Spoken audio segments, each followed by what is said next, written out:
Bonjour chers élèves, dernière leçon du vocabulaire, les mots de liaison. Et bien vrai, dernière leçon de ce semestre, parce que c'est la dernière leçon de cette unité de ce semestre en gros. Alors on a ici les mots de liaison. C'est la première fois que vous entendez parler des mots de liaison. C'est quoi les mots de liaison et c'est quoi leur rôle dans un texte ou bien dans une phrase? Les mots de liaison, ce sont des mots ou des expressions qui servent à relier entre plusieurs éléments et on les appelle aussi les connecteurs. Les connecteurs jouent un rôle essentiel dans l'organisation d'un texte ou dans une phrase aussi. Ils nous aident à comprendre la progression et l'enchaînement des idées dans un texte. Je vais vous faire voir un schéma que j'ai travaillé afin de vous faire comprendre la signification des mots de liaison.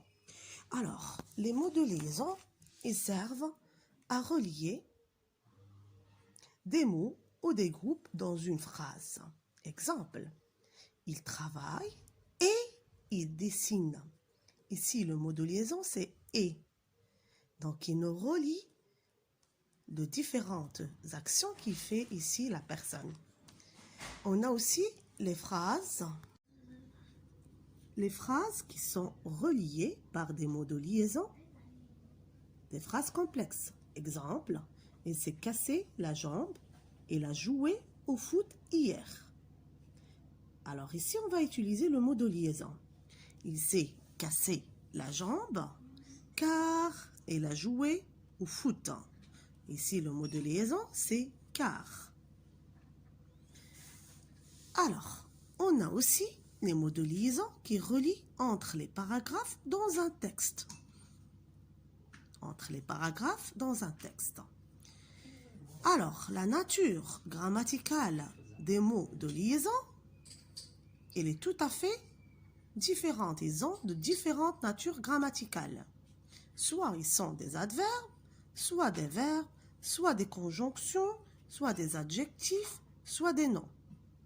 On va passer pour expliquer les conjonctions de coordination. Alors, les mots de liaison qui sont utilisés dans une conjonction de coordination sont mais, ou, et, donc, or, ni, car. Ça, on les appelle des conjonctions de coordination. Par contre, les conjonctions de subordination sont des que, alors que, si bien que, parce que, tandis que, ainsi de suite. Pour les mots de liaison qui sont des adverbes, qu'on voit surtout dans des textes, ils sont jadis, cependant, pourtant, ainsi de suite. On a aussi les groupes nominaux ou bien les noms qui sont ce jour-là, la veille, le lendemain, et ça on les appelle des mots de liaison de temps ou bien des connecteurs de temps. Et on a aussi les connecteurs de lieu. Par exemple, ici, là-bas, à côté, etc. Ce que nous devrions retenir de cette leçon, c'est que les mots de liaison relient et organisent les idées soit dans une phrase complexe, soit dans un texte.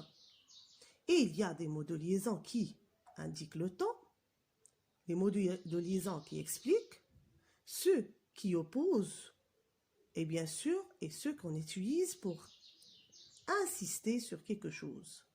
J'espère que vous avez bien compris notre leçon d'aujourd'hui. Vous allez bien évidemment prendre votre cahier de leçons. Vous allez écrire la date d'aujourd'hui, mercredi 22 avril, vocabulaire, les mots de liaison.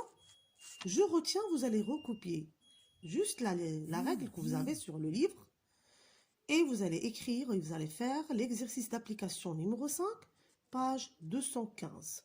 Bon courage les enfants et à très bientôt.